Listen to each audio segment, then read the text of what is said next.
Last episode में हमने देखा था कि लॉर्ड जियांग होंग्यू को अपने साथ सी गॉड डोमेन में ले आते हैं, जहां वो उसे अपनी ट्रू सी गॉड फॉर्म दिखाते हैं, जो देखकर होंग्यू के होश उड़ जाते हैं। लॉर्ड जियांग होंग्यू से कहते हैं, तुमने आज मेरी वाइफ की बेइज्जती की है, आज मैं तुम्हें यहाँ से जिंदा वापस नहीं जाने दूंगा। लॉर्ड जियांग होंग्यू पर अपने ड्रैगन के साथ अटैक करते हैं, जो देखकर होंग्यू एंशिएंट ड्रैगन एम्परर की मार्शल सोल को समन करता है, जिसके बाद वो ड्रैगन कियोस टैबलेट को बाहर निकालता है और कहता है, तुमने मुझे कमजोर समझ रखा है, मेरे पास एंशिएंट ड्रैगन एम्परर की पावर्स हैं, तुम मुझे कभी नहीं हरा सकते। लेकिन तभी हम लॉर्ड जियांग को देखते हैं, जो अपने एक ही अटैक में कियोस टैबलेट को तबाह कर देता है, जिसकी वजह से एंशिएंट ड्रैगन एम्परर की मार्शल सोल वहां से डिसअपियर हो जाती है और होंग्यू इंजर्ड हो जाता है। लॉर्ड जियांग होंग्यू से कहते हैं, तुमने मेरी वाइफ के वेपन का गलत इस्तेमाल किया, जिसके लिए मैं तुम्हें कभी माफ नहीं करूंगा। इसके बाद लॉर्ड जियांग होंग्यू से पूछते हैं, बताओ मेरी वाइफ कहाँ है और वो किस हालत में है। होंग्यू कहता है, मुझे नहीं पता, उनको कैद करने से पहले उनका हथियार ले लिया था, जिसके बाद मैंने उसका क्लोन बनाया था। इसके बाद लॉर्ड जियांग अपनी वाइफ का क्लोन बनाते हैं, जिसके बाद वो होंग्यू से कहते हैं, मैं तुम्हें दिखाता हूँ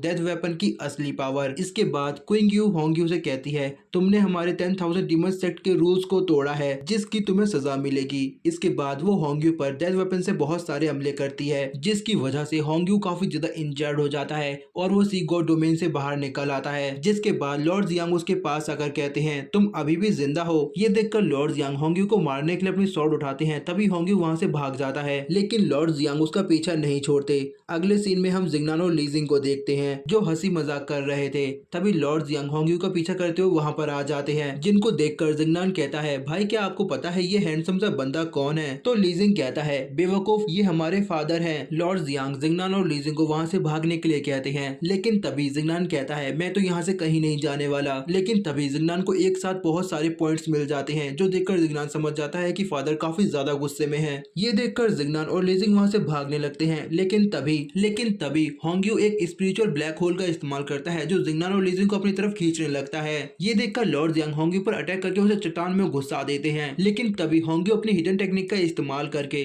स्पिरिचुअल ब्लैक होल की फोर्स को बढ़ा देता है। जैसे ही लॉर्ड जियांग उसे मारने आते हैं, तो वो कहता है, अगर तुमने मुझे मारा तो तुम्हारे दोनों बेटे भी मारे जाएंगे। ये सुनकर लॉर्ड जियांग रुक जाते हैं और कहते हैं, तुमने अभी क्या किया? होंग्यू बताता है, जब तक मैं जिंदा हूँ तब तक ये स्पिरिचुअल ब्लैक होल स्टेबल रहेगा, लेकिन अगर मुझे कुछ हुआ तो ये अनस्टेबल हो जाएगा और तुम्हारे दोनों बेटों को अपने अंदर एब्जॉर्ब कर लेगा। ये सुनकर लॉर्ड जियांग उसे जिंदा छोड़ देते हैं। तभी हम जिंगनान को देखते हैं, जो अपने कॉन्शियस प्लान में जाता है और डेविल से कहता है, क्या इस जगह से बाहर निकलने का कोई और रास्ता नहीं है? तो डेविल कहता है, ये मेरे जैसे एक महान डीमन लॉर्ड के लिए एक बहुत ही छोटा सा स्पेल है, तुम अपनी डिवाइन कॉन्शियसनेस का इस्तेमाल करके इस स्पेल को आसानी से बंद कर सकते हो। ये सुनकर जिंगनान अपने कॉन्शियस माइंड से बाहर आता है और अपनी डिवाइन कॉन्शियसनेस टेक्निक का इस्तेमाल करके अपने आसपास के टाइम को स्लो कर देता है। तभी हम लॉर्ड जियांग को देखते हैं, जो काफी ज्यादा उदास होते हैं और वो कहते हैं, पहले जब मैं जवान हुआ करता था तो मैंने अपनी वाइफ को नहीं बचा पाया और आज मैं अपने बेटे को भी नहीं बचा सकता। मेरी इतनी कल्टीवेशन का क्या फायदा अगर मैं अपनी फैमिली को ही नहीं बचा पा रहा। उसकी ये बात सुनकर जिंगनान कहता है, फादर आपको हमारी फिक्र करने की जरूरत नहीं है, ये छोटे मोटे हमले आपके बेटों को कुछ नहीं बिगाड़ सकते। तभी हम लीजिंग को देखते हैं, जो अपने सामने ये नियान सीड लगा लेता है, जो देखकर होंग्यू काफी हैरान होता है। वो कहता है, तुम दोनों मेरे इस हमले से कैसे बच सकते हो? तभी जिंगनान उसका मजाक उड़ाते हुए कहता है, तुम और तुम्हारा 10,000 डीमन सेक्ट बहुत ही कमजोर है। ये सुनकर होंग्यू हंसने लगता है और कहता है, तुम नहीं जानते मेरी ये टेक्निक कितनी ज्यादा पावरफुल है। तुम्हारी डिवाइन कॉन्शियसनेस इसे कुछ समय के लिए रोक सकती है,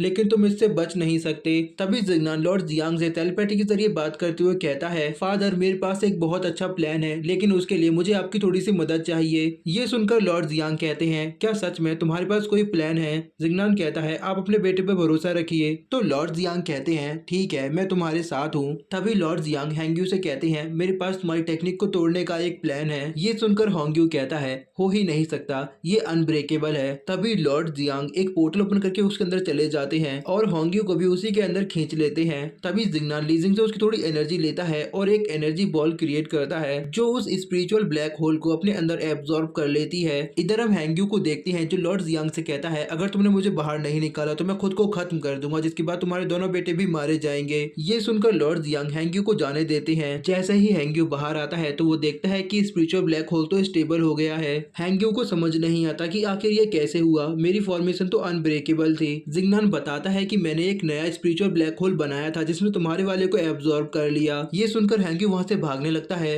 लेकिन जिंगनान अपना स्पिरिचुअल ब्लैक होल हैंग्यू के पीछे छोड़ देता है, जिसके बाद वो हैंग्यू को एब्जॉर्ब कर लेता है। तभी लॉर्ड जियांग अपने डिवाइन फर्नेस का इस्तेमाल करके उसे वहीं खत्म कर देते हैं। तभी हम जिंगनान और लीजिंग को देखते हैं जो ज्यादा एनर्जी इस्तेमाल करने की वजह से बेहोश हो जाते हैं। तभी हमारा सीन कट होता है और हम एक डीमन फिश को देखते हैं जो काफी तबाही मचा रही थी। उसी वक्त एक मॉन्क उस डीमन फिश को 2 हिस्सों में काट देता है और कहता है कि मैं किसी डीमन को जिंदा नहीं छोड़ूंगा। इसके बाद वो वहां से कहीं और चला जाता है। तभी हम जिंगनान को देखते हैं जो अपनी आंखें खोलता है और देखता है कि ये तो वही सीक्रेट रूम है जो बहुत सारे ट्रैप से भरा हुआ है। जिंगनान लीजिंग को उठाता है लेकिन वो नहीं जागता, तो वो उसकी नाक में अपनी दोनों उंगलियां घुसा देता है जिसकी वजह से लीजिंग की आंखें खुल जाती हैं। लीजिंग कहता है भाई हम कहाँ पर हैं। जिंगनान उसे बताता है कि ये एक सीक्रेट रूम है, यहाँ हर जगह ट्रैप लगे हुए हैं। तभी लॉर्ड जियांग वहाँ आते हैं और वो कहते हैं कि मुझे पता है तुम्हारे पास मेरे लिए काफी सारे सवाल होंगे, लेकिन अभी मेरे पास इसके लिए वक्त नहीं है। मेरे साथ बाहर चलो, हम लोग वहीं पर बात करेंगे। बाहर आकर जिंगनान अपने फादर से कैजुअली बात करने लगता है। वो कहता है मुझे तो लगा था कि आप एक अकड़ू ओल्ड मैन हैं, लेकिन आज मुझे पता चला कि आप तो काफी कूल भी हैं। उसकी ये बात सुनकर लॉर्ड जियांग काफी गुस्से में उसके पीछे लात मारते हैं, लेकिन जिंगनान बच जाता है और कहता है अब मुझे मारना इतना भी आसान नहीं, मैंने भी काफी प्रोग्रेस किया है। ये सुनकर लॉर्ड जियांग अपनी स्टिक बाहर निकाल लेते हैं और कहते हैं अभी बताता हूँ तुमने कितना प्रोग्रेस किया है। लेकिन तभी लीजिंग बीच में आ जाता है और कहता है मेरे छोटे भाई को मारने से पहले आपको मुझे हराना पड़ेगा। तभी जिंगनान कहता है मेरे पास पावर है, पैसा है और मेरा प्यारा भाई है, आपके पास क्या है। तभी लॉर्ड जियांग कहते हैं मेरे पास मेरी प्यारी स्टिक है जो जल्दी तुम्हारे पिछवाड़े लाल करने वाली है। इसके बाद अगले सीन में हम देखते हैं कि लॉर्ड जियांग लीजिंग और जिंगनान के पिछवाड़े लाल कर रहे थे।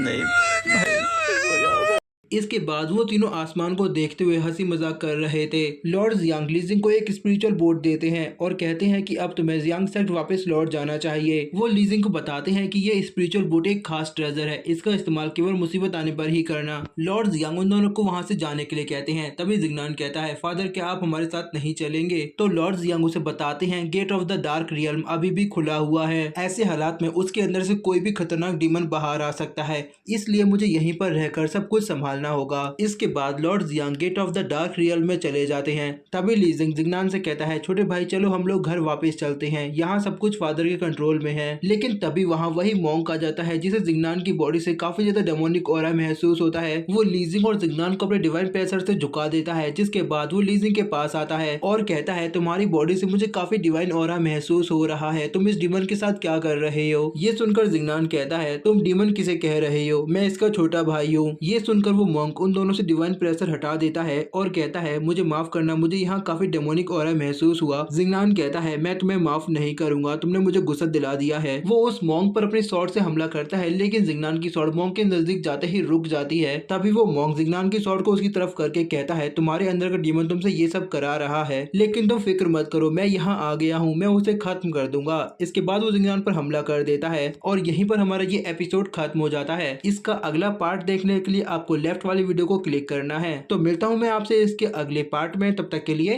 बाय।